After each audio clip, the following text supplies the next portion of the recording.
आपने action movies भी देख ली, बेस्ट मूवीज भी देख ली, thriller, horror, suspense, beyond imagination, सब कुछ देख लिया, लेकिन फिर भी कुछ खाली खाली सा महसूस हो रहा है। क्या?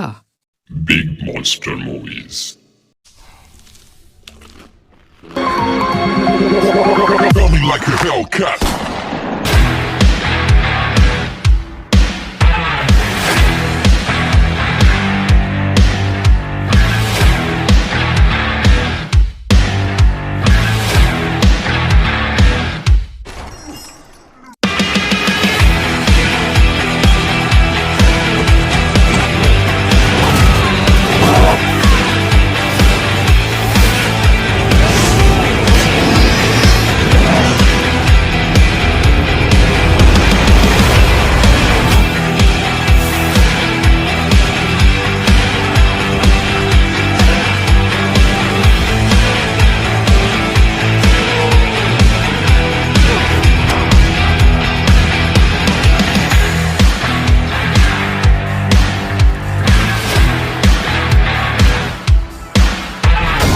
आज की वीडियो में आप हॉलीवुड की उन बिग मॉन्स्टर मूवीज के बारे में जान सकेंगे जिनमें से बहुत सौ को तो ऑस्कर तक मिल चुकी है। हाँ, ऑस्कर विनिंग मूवीज। इन मूवीज की सबसे पहली बात ये कि इनके VFX ऑल पॉइंट हैं। आपको कहीं भी फील नहीं होगा कि यार कुछ फीका फीका सा जा रहा है। इन मूवीज के ग्रेट VFX और ग्राफिक्स के होने के बावजूद भी कुछ मूवीज अंडररेटेड हैं। अब ये एक अलग टॉपिक है कि वो क्यों अंडररेटेड हैं। और मैंने जैसे बात की कि बिग मॉन्स्टर मूवीज जिनमें जैक द जायंट स्लेयर भी शामिल है, लेकिन क्योंकि ये सभी ने देखी हुई है तो इसके बारे में बात नहीं होगी। तो शुरू करें।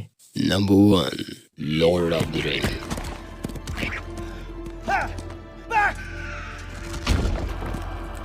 ये मूवी सीरीज हॉलीवुड की आइकॉनिक मूवीज में से एक है। इस मूवी की VFX अपने दौर के VFX से कहीं आगे के लगते हैं। और दूसरी बात ये कि इस मूवी की स्टोरी जिसकी शुरुआत ही एक अलग तरीके से होती है। ये मूवी एक फेमस नॉवेलिस्ट J.R.R. टॉल्किन की नॉवेल पर बनाया गया है। इस मूवी के 3 पार्ट्स हैं जो कि 2001 the Lord of the ring and the fellowship of the ring, 2002 Lord of the ring and the two towers, 2003 में इसका तीसरा पार्ट बना। इस मूवी सीरीज ने 17 ऑस्कर अपने नाम किए हैं और इस ट्रायलॉजी ने दुनिया भर से $3 बिलियन की कमाई की थी। इस मूवी के VFX और इसमें जो यूनिक किस्म की क्रिएचर दिखाई गई, यार अब मैं क्या कहूँ। ये मूवी एक ऐसी स्टोरी है जिसमें ऐसी रिंग के बारे में बताया गया है कि अगर कोई इसे पहन ले तो इसमें सुपर पावर आ जाती है और वो गायब हो सकता है। वो उसे पहनकर कुछ भी कर सकता है। इसलिए इस रिंग को हासिल करने के लिए लोग एक दूसरे से लड़ते हैं। मतलब एक दो इंसान नहीं, इसमें डीमंस भी हैं, डेविल भी हैं और सैटन तक होते हैं जो कि सभी इसी को हासिल करना चाहते हैं, जिसकी वजह से इंसानों और इन क्रिएचर्स के बीच में वॉर छिड़ जाती है।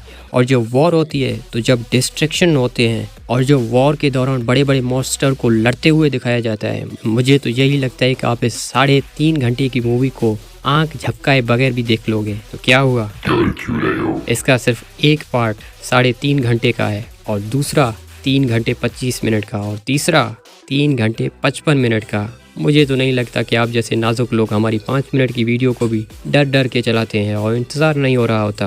Hellboy। Let me put this to you as delicately as I can. इस मूवी के 3 पार्ट्स आ चुके हैं, लेकिन ये मूवी इस सीरीज का पार्ट नहीं है। ये इस मूवी का रीबूट है जिसमें हमें एक अलग ही स्टोरी देखने को मिलती है। ये मूवी भी वैन हेल्सिंग की तरह एक वॉच्ड स्टोरी रखती है जिसमें आपको स्टोरी में ट्विस्ट और कैरेक्टर डेवलपिंग देखने को नहीं मिलेगी। लेकिन अगर आप एक्शन लवर हैं और ऐसी क्रिएचर देखना चाहते हैं जो कि बड़े हों, जो भद्दे हों और जो ट्रीज को भी अकेले उखाड़ कर फेंक सकते हों, तो ये मूवी डेफिनेटली आपकी चॉइस पर बनाई गई है। आप ये मूवी देखो, इससे पहले मेरे ये वर्ड्स अच्छे से याद रखो। ये मूवी हैवी R-रेटेड है जिसमें आपको इतने गंदे गंदे सीन देखने को मिलेंगे कि आप गिव अप कर जाओगे। बस यार मुझे तो देखनी ही नहीं। अंधेरा हमें ये बना रहेगा। दर्द तो बक्से में 15 साल रहने से भी ज्यादा है। पूछने वाले की जबान ही इसे खोल सकती है। खोल दे बोला ना। क्या मुझे ही करना होगा? तो ठीक है।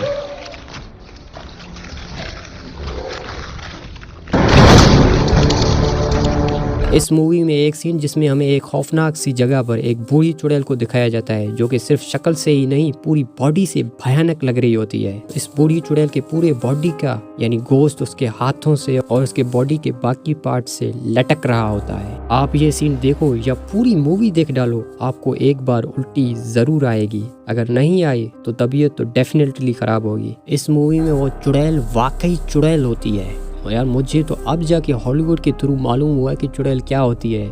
इस गंदे से गंदे सीन में आप देखेंगे कि वो चुड़ैल इंसानी बच्चों जो कि उन्हें जिंदा काट कर उनकी बॉडी का कीमा बनाकर छोटे छोटे बच्चों की उंगलियां, उनका खून, उनके गोश्त का कचूमर, इन सब को मिक्स करके वो इनका सूप बनाती है और वो बिला झिझक इस सूप को पीती है और हेल बॉय को भी सर्व करती है।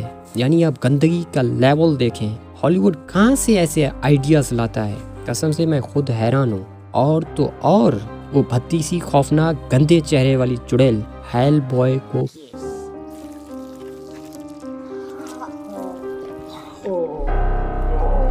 ओ यार, सेंसर बोर्ड वालों तुम लोग कहाँ मर गए।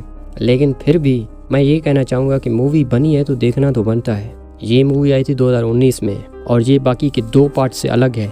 ये मूवी इसका रिब्यूट है। ये मूवी देखने के बाद ही आपको पता लगेगा कि भयानक चेहरा आखिर किसे कहते हैं और आर रेटेड मूवीज की डेफिनेशन क्या है, सब पता लग जाएगा।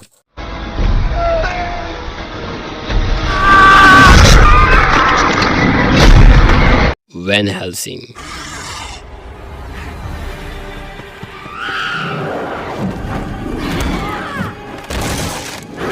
मैं आपको फिर से कह रहा हूँ, इस मूवी के VFX और इसकी सिनेमेटोग्राफी आपके जैसे पत्थर दिल इंसान को भी लुभा देगी।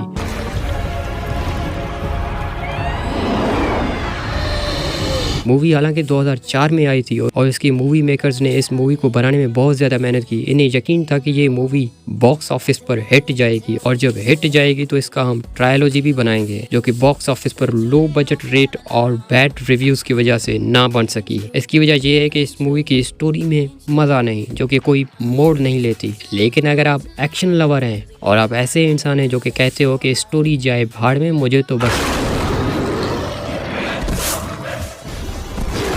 एक्शन देखना है, मुझे तो बैडेस्ट सीन और मोमेंट देखने हैं, तो ये मूवी आप लोगों के लिए है। इस मूवी में हमें एक वैम्पायर हंटर को दिखाया जाता है जिसे ह्यू जैकमैन ने निभाया है।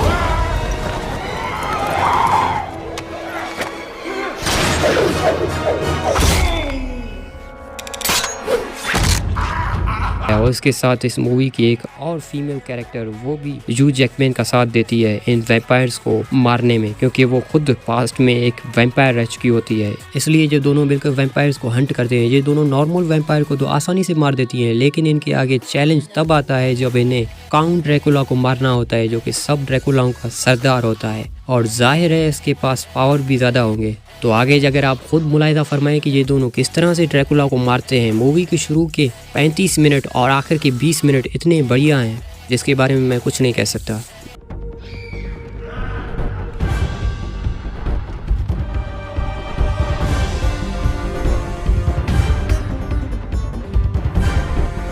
John quarter.